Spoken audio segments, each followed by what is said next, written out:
আজকেও যদি আপনি বাড়ি না ফেরেন তাহলে আমি মদ খেয়েই বেসামাল হব।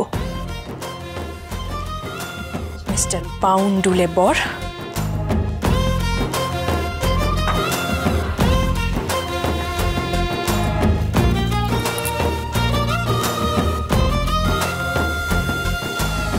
এই মদের বোতলের দিব্যি রইল। জামাই, তুমি কি পূজার কথা ভাবছো? ওকে খুঁজছো?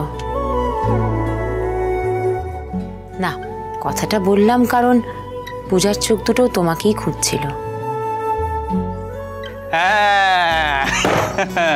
এই ব্যাপারে কিন্তু আমিও সাক্ষী আছি। এই শুধু তুই নস, আমিও আছি। তাহলে হাই ফাই। আরে শুধু শিব মিলি নয় রে, আমি আর তো ঠাম্মি এর সাক্ষী মহারাজ। আরে রাজ সাক্ষী।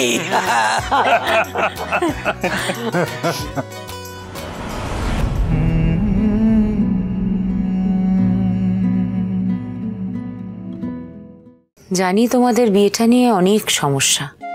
সত্যি কথা বলতে বিয়েটাই তো স্বাভাবিকভাবে হয়নি, কিন্তু তবুও তোমাদের বিয়ের জোর খোলার আগেই কিন্তু তোমরা দুজনের মনে একটু হলেও জায়গা করে নিয়েছো। সেটাই বা কম কি?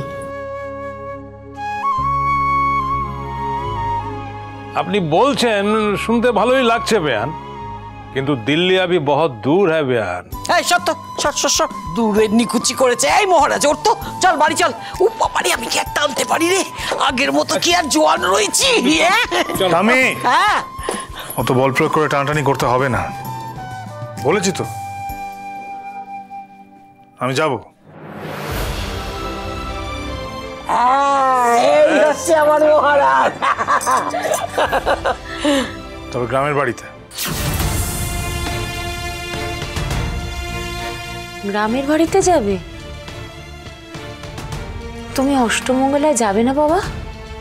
আপনি বলেছেন নিশ্চয়ই যাব, কেন যাব না? বিয়ের জোর ওখানে গিয়েই আমি খুলব, তবে তারপরে আমি গ্রামের বাড়িতে চলে যাব।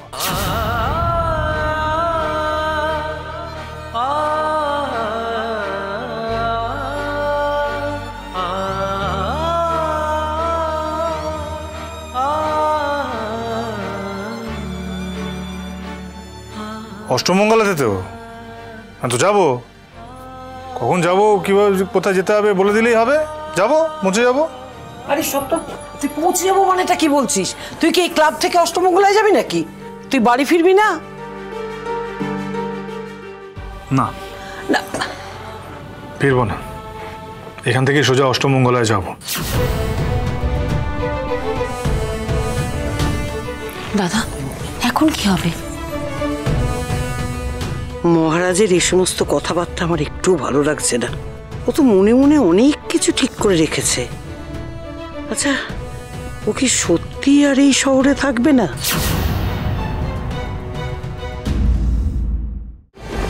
উড়ান সোম থেকে রবি প্রতিদিন রাত ৮টায় স্টার জলসায় ও ডিজনি প্লাস হটস্টারে।